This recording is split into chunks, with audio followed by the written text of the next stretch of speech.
अदिति चौहान। जी ma'am आपका parcel. भैया नहीं चाहिए प्लीज। मैम अगर आपको नहीं चाहिए तो आपने जहाँ से ऑर्डर किया है वहाँ से आप रिटर्न रिक्वेस्ट डाल दीजिए, वापस हो जाएगा, पर यहाँ तो आपको लेना पड़ेगा। ठीक है दीजिए। मैम हाँ एक गिलास पानी मिलेगा? भैया आप कहीं और पी लो पानी प्लीज। मैम बहुत ज़ोरों की प्यास लगी है। ठीक है लाती हूँ।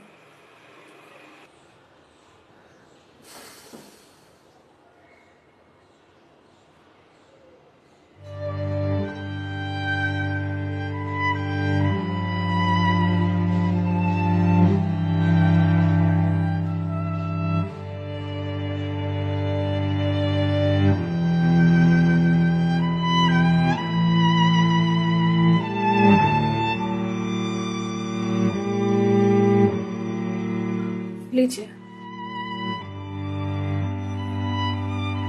लीजिए भैया, देख क्या रहे हैं?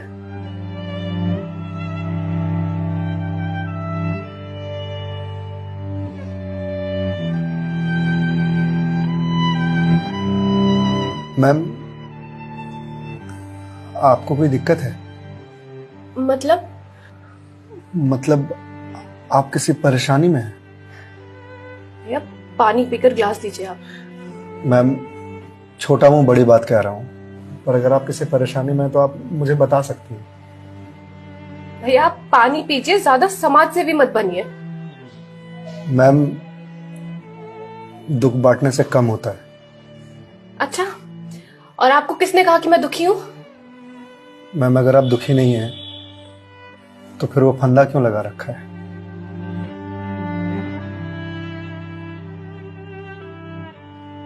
मैम मैंने सुना है खुशियां बांटने से बढ़ती हैं और दुख बांटने से कम होता है।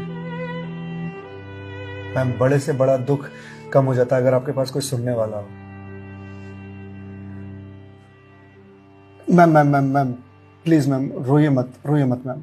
मैम देखिए ये तो मुझे नहीं पता कि आपको क्या परेशानी है, पर अगर आप मुझे बताएंगे तो शायद मैं कोई सॉल्यूशन निकाल पाऊं। नहीं, कोई मेरे लिए कुछ नहीं कर सकता। मेरे पास अब मरने के अलावा कोई ऑप्शन नहीं है। मैम ऑप्शन तो ढूंढने से मिलता है ना। आप एक बार मुझे बताइए ना, शायद मैं कोई जीने का ऑप्शन ढूंढ पाऊं आपके लिए। क्यों बताऊं तुम्हें? क्या कर लोगे तुम? मैंने बोला ना, मेरी हेल्प कोई नहीं कर सकता है। मैम आप अगर मुझे नहीं बताएंगे तो मैं वैसे भी कुछ नहीं कर पाऊंगा, पर अगर आप मुझे बताएंगे तो शायद मैं कोई हल निकाल पाऊं। और अगर कोई हल नहीं निकला तो आप तो वैसे भी सुसाइड करने जा रहे थे, तो जाने से पहले अपना दुख मुझे बताते जाइए प्लीज।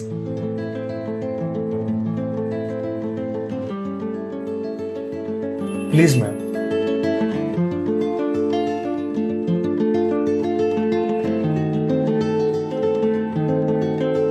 मैं ईएमआईज़ के चक्कर में फंस चुकी हूँ।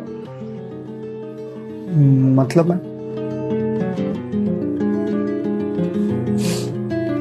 कुछ साल पहले एक कोर्स के लिए मैंने लोन लिया था, फिर उसके कुछ वक्त के बाद एक और लोन, और ये लोन का सिलसिला यूं ही चलता गया।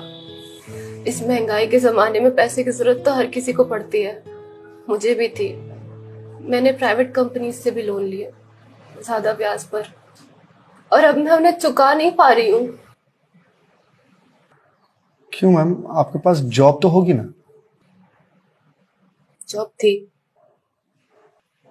पर मैं जिस कंपनी में जॉब करती थी उस कंपनी ने मुझे ये कहकर टर्मिनेट कर दिया कि फाइनेंशियल लॉस के कारण वो मुझे और मुझ जैसे कुछ एम्प्लॉयज को सैलरी नहीं दे सकते।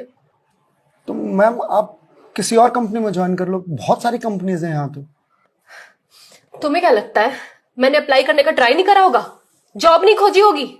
बहुत की थी, पर इस रिसेशन के जमाने में जॉब मिलना कितना मुश्किल है ये तुम जैसे डिलीवरी बॉय को क्या पता।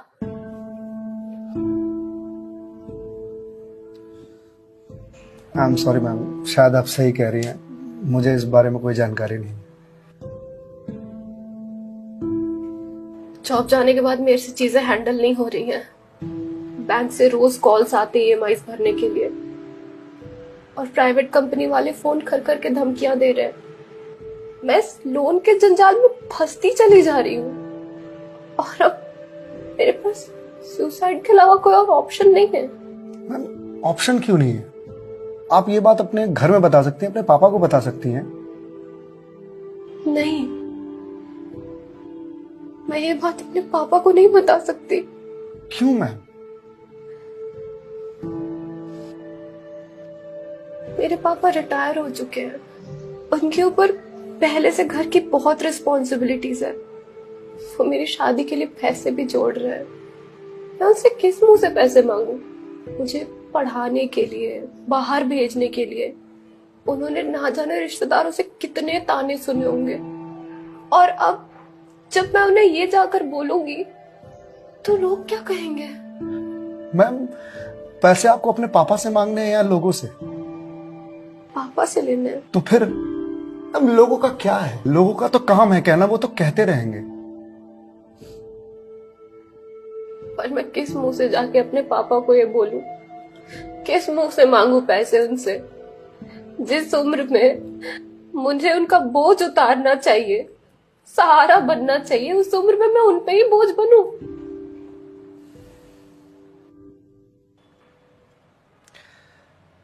मैम एक बात बताएंगे आप? बचपन में आपके सबसे फेवरेट चीज क्या थी? बचपन में मुझे साइकिल का बहुत शौक था। तो मैम आपको साइकिल किस एज में मिली थी? यही कोई 8 साल की होंगी मैं। तो साइकिल तुरंत मिल गई थी आपको? नहीं, पापा तो मान ही नहीं रहे थे। बोल रहे थे गिर जाएगी, चोट लगा लेगी। तो फिर कैसे साइकिल मिली? बहुत जिद की थी मैंने, बहुत। खाना पीना सब छोड़ दिया था। तो मैम साइकिल के लिए जो जिद किया आपने, तो शर्म आई होगी आपको? तो मुझे मुझे क्यों शर्म आएगी? पापा है वो मेरे, उनसे जिद नहीं करूंगी तो किससे जिद करूंगी? तो मैम जब बचपन में साइकिल के लिए जिद करने में शर्म नहीं आई तो अब क्यों आ रही है? मैम अभी आपने कहा कि आपके पापा आपकी शादी के लिए पैसे जोड़ रहे हैं, और आप तो यहां सुसाइड कर रही हो। तो वो उन पैसों का क्या करेंगे? या उन्हें यह जानकर बहुत खुशी होगी कि उनकी बेटी ने शादी का बोझ हल्का कर दिया उनके सिर पर से। मैम आपको मालूम है, हमारे जनरेशन की दिक्कत यही है कि हम अपने आप को इतना बड़ा समझ लेते हैं कि हम अपने पेरेंट्स से ही अपनी बात छुपाने लगते हैं। कभी ये कहकर कि पापा मम्मी नहीं समझेंगे, या कभी ये कहकर कि मैं उन्हें परेशान नहीं करना चाहती, या कभी ये कहकर कि हम दोनों की सोच नहीं मिलती है। एक बार आप अपनी दिक्कत अगर अपने पेरेंट्स से शेयर कीजिएगा ना, तो आपको जीवन में फिर कभी सुसाइड करने की जरूरत नहीं पड़ेगी, या मेरे जैसे किसी अनजान से अपनी बात शेयर करने की जरूरत नहीं पड़ेगी। प्लीज मैम एक बार शेयर करके देखिए। उनसे बेहतर दोस्त इस दुनिया में कोई नहीं हो सकता।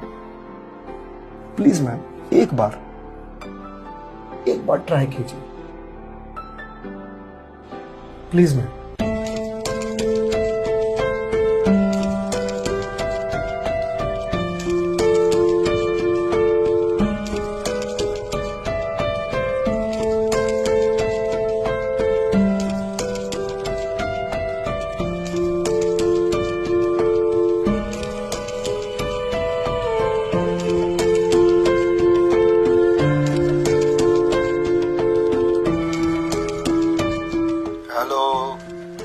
हेलो पापा। हाँ दीदी बोल, कैसी है बेटा? पापा मुझे आपसे कुछ बात करनी है। हाँ बोल ना बेटा। पापा मैं क्या हुआ बेटा? पापा मैं बहुत परेशान हूँ। हाँ तो मुझे बता ना, किस लिए परेशान है? अदिति बेटा रो क्यों रही है, बता ना क्या बात है? पापा वो मैंने बैंक से लोन ले रखा था ना।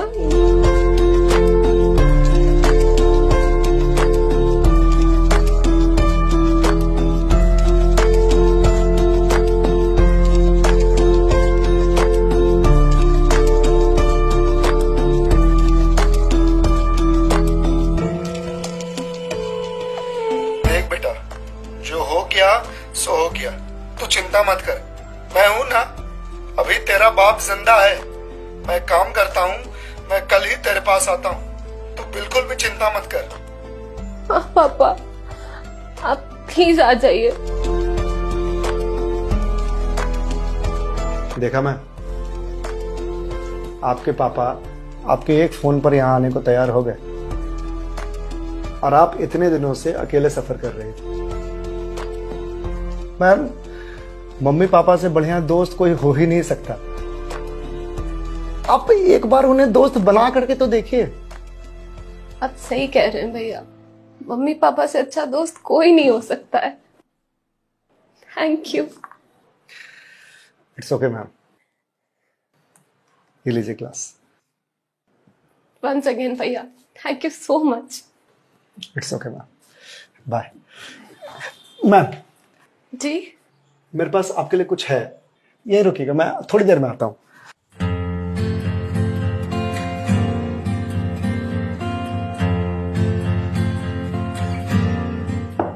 मैम। जी भैया।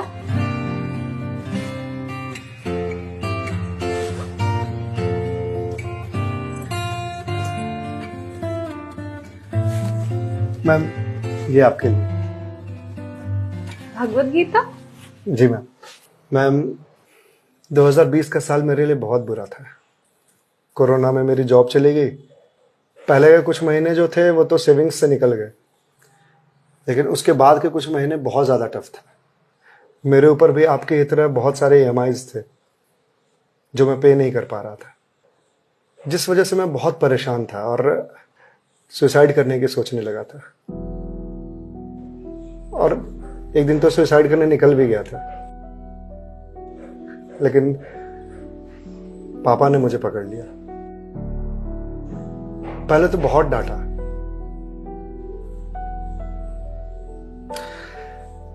फिर उसके बाद सीने से लगा करके कहा कि तू चिंता क्यों करता है, मैं हूं ना।